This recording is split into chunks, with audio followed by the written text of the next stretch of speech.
வணக்கம் நேயர்களே, கடவுளூர் டிவி நேயர்களுக்கு லட்சுமண அன்பு வணக்கங்கள். இப்போ நம்ம பார்க்க போகிறது வார ராசி பலன். 11ஆம் தேதியிலேருந்து 17ஆம் தேதி வரை எப்படி இருக்க போதான்னு பார்க்க போகிறோம். ஸோ எப்போதுமே சொல்கிறது தான் லக்னத்துக்கு பாருங்கள். ராசிக்கு பார்ப்பதை விட லக்னத்துக்கு பார்க்க ரொம்ப பர்ஃபெக்டாக இருக்கும். உதாரணமாக ஒரு மகர லக்னம் விருச்சிக ராசினா நீங்கள் விருச்சிக ராசிக்கான பலன்களை பார்க்கறத விட மகர ராசிக்கான பலன்களை பார்க்க ரொம்ப பர்ஃபெக்டாக இருக்கும். முதல்ல வர்றது பொது பலன்கள், அதுக்கப்புறம் தசாபுக்தி பலன்கள். உங்கள் ஜனனகால ஜாதகத்தில் என்ன தசாபுக்தி அந்தரங்கள் வருதோ அதை வந்து நோட் பண்ணி வச்சு அதை மிங்கிள் பண்ணி பார்க்கும்போது ரொம்ப பர்ஃபெக்டாக இருக்கும்.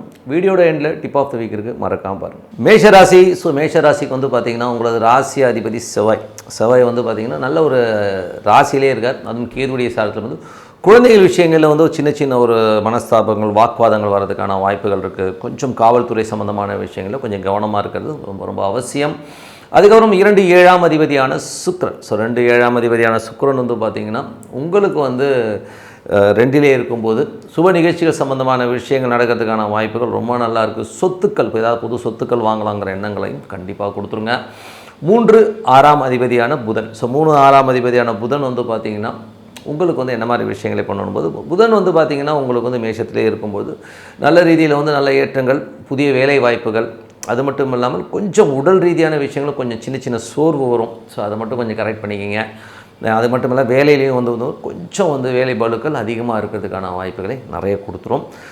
அதுக்கப்புறம் உங்களது 4ஆம் அதிபதியான சந்திரன் வந்து சிறப்பான விஷயங்கள், நல்ல ஏற்றங்களை கொடுத்துரும். ஸோ நல்ல ஒரு லாபங்கள் எல்லாமே வந்துடுங்க. ஸோ இதில் வந்து பார்த்திங்கன்னா அடுத்த கட்டத்துக்கு முன்னேறதுக்கான தொழில் ரீதியான வளர்ச்சி எல்லாமே அற்புதமாக கொடுத்துருங்க. அதுக்கப்புறம் பார்க்கும்போது உங்களுடைய 7ஆம் அதிபதியான சுக்கிரன் 2ல் இருக்கும்போது சுப நிகழ்ச்சிகள், நல்ல ஒரு பாப்புலாரிட்டி எல்லாம் கிடைக்கும். ஸோ நல்ல ஒரு என்ன சொல்கிறது, நல்ல ஒரு வருமானங்கள் எல்லாம் வந்து வரதுக்கான வாய்ப்பு எல்லாமே ரொம்ப அற்புதமாக இருக்குங்க. ஸோ அதுக்கப்புறம் 8ஆம் அதிபதியான செவ்வாய் ராசியிலே இருக்கும்போது ரொம்ப கவனமாக இருக்கணும். ஏதாச்சும் வந்து வெடுக்குன்னு பேசிடுவோம். அதுக்கப்புறம் என்னடா அது இப்படி பேசிட்டோமேங்கிற ஒரு எண்ணங்கள் கண்டிப்பாக இருக்கும். ஸோ அதில் வந்து கேர்ஃபுல்லாக இருக்கணும். 9ஆம் அதிபதியான குரு வந்து பார்த்திங்கன்னா உங்களுக்கு 3ல் இருக்கும்போது நிறைய பிரயாணங்கள் நல்ல வருமானங்கள் வர்றதுக்கான வாய்ப்புகளை கண்டிப்பாக கொடுத்துருங்க. ஸோ அதுவும் குரு சுய சாரத்திலே போகும்போது அலைச்சல்கள் கொஞ்சம் ஜாஸ்தி இருந்தாலும் நல்ல ஒரு வளர்ச்சியை கண்டிப்பாக கொடுத்துருங்க. அதுக்கப்புறம் பார்க்கும்போது 10 11ஆம் அதிபதியான சனி 12ல் இருக்கும்போது தொழில் ரீதியான விஷயங்கள் அலைச்சல்கள் இருக்கும். நல்ல ஒரு ஏற்றங்கள், நல்ல லாபங்கள் வர்றதுக்கான வாய்ப்புகளை கண்டிப்பாக கொடுத்துருதுங்க. வெளிநாடு வெளி மாநிலங்களில் இருக்கவங்களுக்கெல்லாம் வந்து ஒரு நல்ல வளர்ச்சி, நல்ல ஒரு வருமானங்களை கண்டிப்பாக கொடுத்துருங்க. மற்றபடி என்னங்க, ஸோ இதுவரை பார்த்தது வந்து பார்த்திங்கன்னா பொது பலன்கள். இப்போ பார்க்கும்போது தசாபுக்தி பலன்கள். மேஷ லக்னமாக இருந்து சூரியன் தசாபுக்தி அந்தரங்கள். சூரியன் 5ஆம் அதிபதி உங்களுக்கு வந்து என்ன மாதிரி விஷயங்களை பண்ண வரும்போது இப்போ வந்து ஒரு ராசியிலே இருக்கார். ஸோ அப்போது என்ன மாதிரி விஷயங்கள் பண்ண வரும்போது நல்ல ஏற்றங்கள், நல்ல ஒரு விஷயங்கள்லாம் கண்டிப்பாக கொடுத்துருவாருங்க. அதுவும் வந்து பார்த்திங்கன்னா உங்களுக்கு வந்து சூரியனுடைய சாரத்திலே போகும்போது நல்ல ஒரு வாக்குவன்மை, ஒரு கமாண்டிங்கான விஷயங்கள்லாம் நடக்கிறதுக்கான வாய்ப்புகளை கண்டிப்பாக வந்து மேஷ லக்னமாகுது. சந்திரன் தசாபுக்தி அந்தரங்கள். சந்திரன் 4ஆம் அதிபதியான சந்திரன் வந்து தொழில் ரீதியான விஷயங்கள், நல்ல ஏற்றங்கள், நல்ல லாபங்கள், நல்ல ஒரு வளர்ச்சி கொடுக்கறதுக்கான வாய்ப்புகள், தாயார் சார்ந்த உறவுகள், நிலபுலன்கள், டிரான்ஸ்போர்ட் சம்மந்தமான விஷயங்கள்லாம், ரியல் எஸ்டேட் இதெல்லாமே ரொம்ப சூப்பராக இருக்குங்க. மேஷ லக்னமாக வந்து செவ்வாய் தசாபுக்தின்னு செவ்வாய் வந்து 8ஆம் அதிபதி உங்களுக்கு ராசியிலே இருக்கும்போது கொஞ்சம் நெகட்டிவிட்டி இருக்கும்.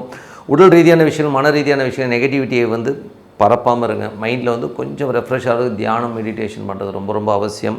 நிறைய குறுக்கு கேள்விகள், குழந்தைங்க மேலே எரிஞ்சு விடுறது, இந்த மாதிரி விஷயங்கள்லாம் இருக்கும். ஸோ இதெல்லாம் வந்து கொஞ்சம் கேர்ஃபுல்லாக ஹேண்டில் பண்ணுறது ரொம்ப ரொம்ப நல்லது.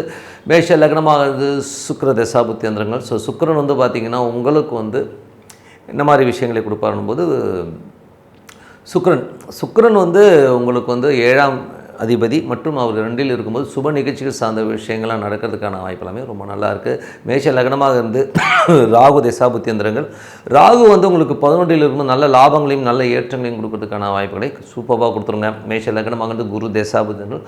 குரு வந்து பார்த்தா உங்களுக்கு 9ஆம் அதிபதி 3ல் இருக்கும்போது நிறைய பிரயாணங்கள், மற்றபடி வந்து ஆன்லைன் தொடர்புகள், நிறைய வந்து ஆர்ட் ஒர்க் பண்ணுறவங்க, இவங்களுக்கெல்லாம் வந்து பேச்சு திறமையாக இருக்கிறவங்களுக்கெல்லாம் வந்து நல்ல ஒரு வருமானங்கள், நல்ல ஏற்றங்கள் வர்றதுக்கான வாய்ப்புலாம் இருக்குது. பிரயாணங்களால் நல்ல லாபங்கள் வர்றதுக்கான வாய்ப்பு எல்லாமே ரொம்ப சூப்பராக இருக்குங்க.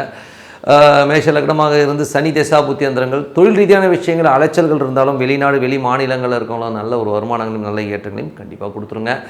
மேஷ லக்னமாக இருந்து புதன் தசாபுக்தி அந்தரங்கள். புதன் வந்து உங்களுக்கு ராசியிலே இருக்கும்பொழுது நல்ல ஏற்றங்களும் நல்ல புதிய வேலை வாய்ப்புகளை கொடுத்துரும். உடல் ரீதியான விஷயங்கள் மட்டும் கொஞ்சம் கவனமாக இருக்கிறது ரொம்ப ரொம்ப நல்லதுங்க. மேஷ லக்னமாக வந்து கேது இதே சார்ந்து கேது வந்து 5ல் இருக்கும்போது அது சுயசாரத்தில் இருக்கும்போது குழந்தைகளுக்காக சில நேரங்களில் கடன் வாங்குறது, குழந்தைகளோட சின்ன சின்ன கருத்து வேறுபாடுகள் வாக்குவாதம் வர்றதுக்கான வாய்ப்புகள் கொஞ்சம் கவனமாக இருக்கிறது ரொம்ப ரொம்ப நல்லது. ஆன்மீக சுற்றுலா ஆன்மீக பயணங்கள் போகிறது ரொம்ப ரொம்ப சிறப்பை தருங்க. மற்றபடி என்னை பொறுத்த ஒரு நல்ல ஒரு பிரார்த்தனை மனதார டெய்லி வந்து ஒரு 10-15 நிமிடங்கள் ஒரு அமைதியாக ஒரு இடத்துல உட்காந்து ஒரு பிரார்த்தனை பண்ணும்போது கண்டிப்பாக நம்ம அடுத்த லெவல் போகிறதுக்கான வாய்ப்பெல்லாம் ரொம்ப சிறப்பாக இருக்குது. Tip of the week. So tip of the வீக்கில் வந்து இப்போ நம்ம பார்க்க போகிறது வந்து கிரக மாளிகா யோகம். ஸோ நிறைய பேர் வந்து இந்த கிரக மாளிகா யோகம் இருந்ததுன்னா ஆஹா ஓஹோ நான் வந்து அவன் வந்து அப்படியே கொடி கட்டி பறப்பான் அப்படின்லாம் சொல்லுவாங்க. ஸோ அப்படிலாம் ஒன்றுமே கிடையாதுங்க. கிரக மாளிகா யோகன்றது வந்து இப்போ ஒரு கட்டத்தில் வந்து லைனாக கிரகங்கள் இருக்கும். அப்படியே என்ன சொல்கிறது, பூ தொடுத்த மாதிரி இருக்கும் அந்த கிரகங்கள்லாம் லைனாக. ஸோ அந்த மாதிரி இருக்கிறது வந்து கிரக மாளிகா யோகம்னு சொல்லுவாங்க. அடுத்தடுத்து கிரகங்கள் இருக்கிறது.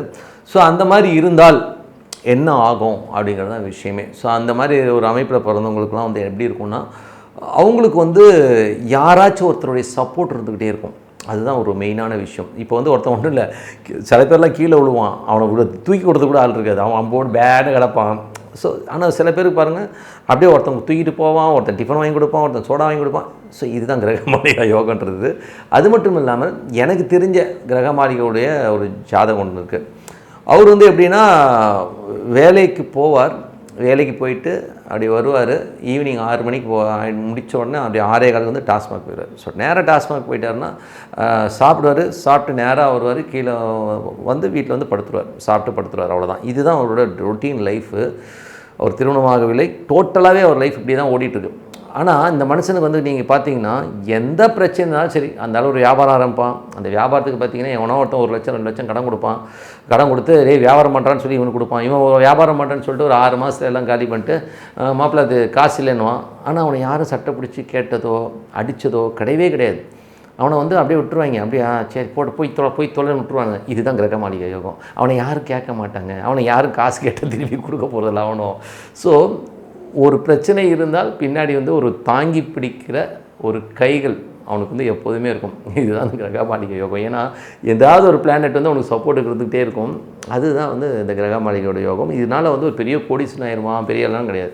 அவனுக்கு எப்போதுமே மக்களுடைய சப்போர்ட் இருக்கும். இப்போ கூட பார்த்தீங்கன்னா ஏதாவது உடம்பு சரியில்லைன்னா அவனை வந்து பார்த்துக்கிறதுக்கு வந்து யாராச்சும் ஒருத்தர் வந்து பணம் கட்டி பார்த்துருவான். அங்கேருந்து சித்தப்பா பையன் வருவான், ஒரு பெரியமா பையன் வருவான், என்னடா உடம்பு சரியாடா, நேராக போய் நல்ல ஹாஸ்பிட்டல் நல்லா பாருங்கள், ஒரு 25,000 செலவு பண்ணி இவனுக்கு வைத்தியம் எடுத்து கொண்டாந்து போட்டுருவாங்க.